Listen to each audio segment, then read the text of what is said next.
Hello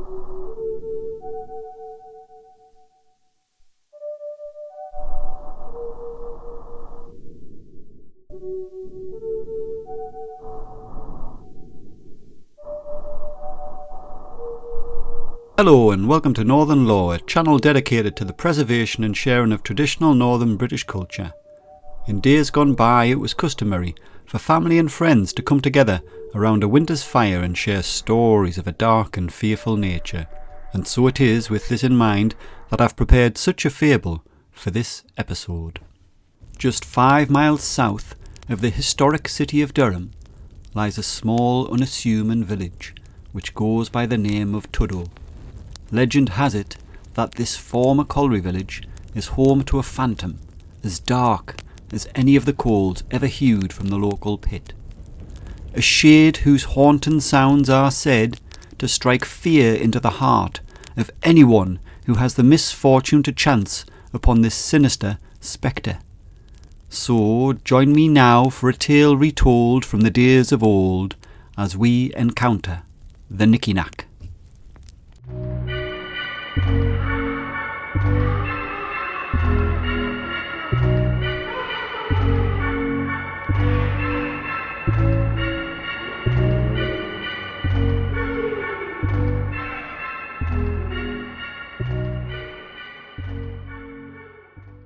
Many years ago, on a late September afternoon, the sun hung low in the pale orange sky. The ingathering was complete. It was harvest home night, and the reaping men were ready for a skinful of ale. Farmer John had promised his loyal labourers a late evening of merrymaking, and invited the weary workers back to his farmhouse. Many a hard day had been spent toiling in the fields, so a chance to relax by a roaring fire was readily accepted. The farmers' harvest home night festivities were legendary. As the sun slipped silently below the horizon, raucous jovial tones filled the farmhouse.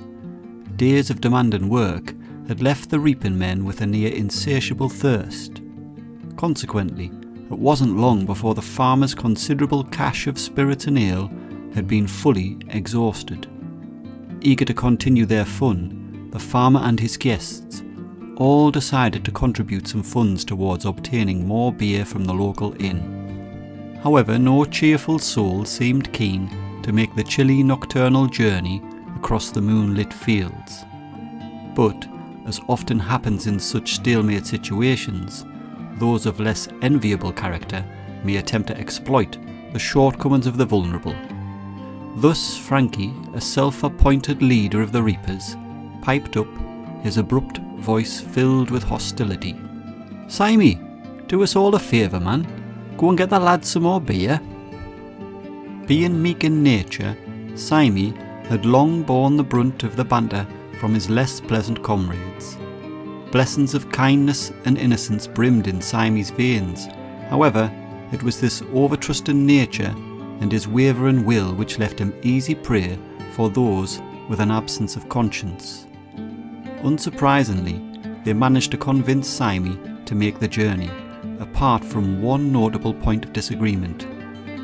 "Aye, I'll do it," said Simey, "but there's nae way I'm taking the shortcut across the Nicky Nack field."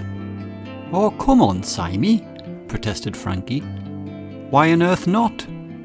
It'll take you ages to go around the road." "'Cause it's haunted," snapped Simey, visibly shaken. The reaping men burst into laughter.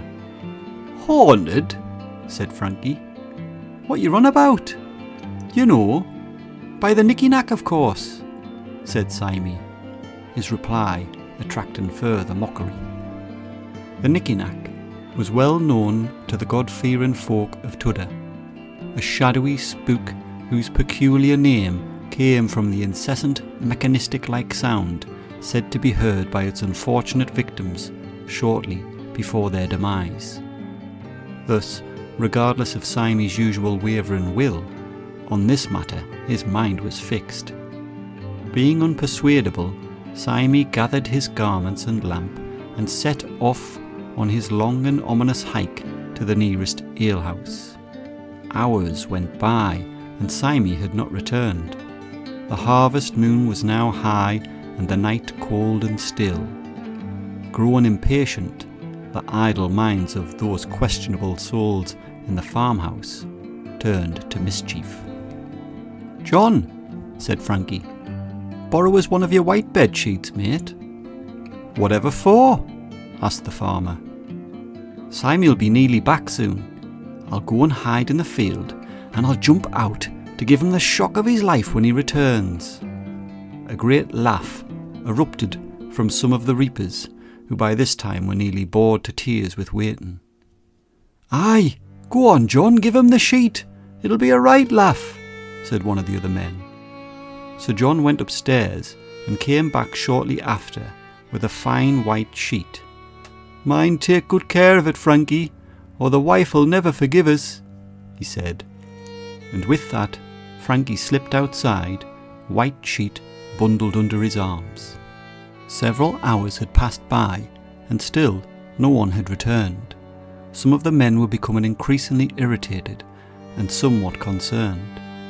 A few others had just started to drift off to sleep, when with a sudden thud, the farmhouse door burst open.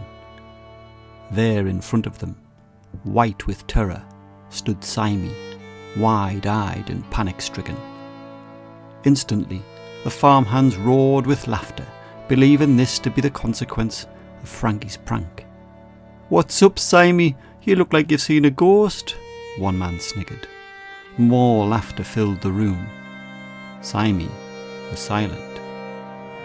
Seeing Simey was visibly disturbed, one of the more worthy reapers took him by the elbow and led him carefully across the room to a chair at the table.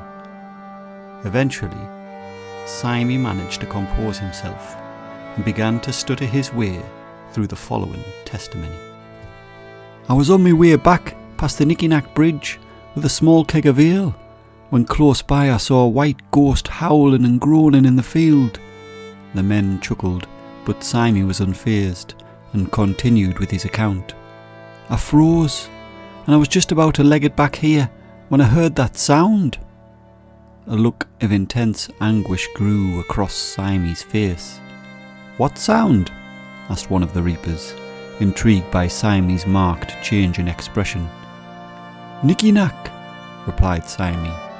The men broke out in laughter again. But Simey was serious. He continued, "The noise grew louder and more intense. Nicky Nack, Nicky Nack, Nicky Nack, Nicky Nack, Nicky Nack, Nicky Nack." The room was now hushed in silence. Simey went on. "Then out of nowhere, a black ghost appeared, and it chased down the white ghost, who was running and screaming the most blood-curdling shrieks. However, the black ghost was too fast, and it swept up the white ghost and carried it off at haste." There was a solemn pause, as the weight of Simey's words began to bear down upon the men. "Eventually, the screams faded into the distance, and I ran here like the clappers and flung myself through that door."